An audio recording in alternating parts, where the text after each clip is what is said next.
afraid. I am not afraid of the dark or the light, of spiders or snakes or various other creepy things. I am a human. I can easily kill spiders.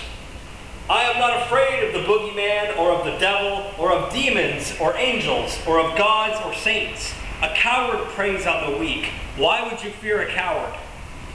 I am not afraid of this life and to live, or to die and then cease. Although ceasing is not my plan or belief, I am not afraid of broken bones or shattered teeth, of threats or attacks on those whom I love. My love triumphs over fear, and this universe sees the eyes it creates. You and I both cannot escape. The sun rises and sets on the sinners and saints, on our dogmas and creeds, on our heroes and idols, our futures and past, and on those who sleep on the streets.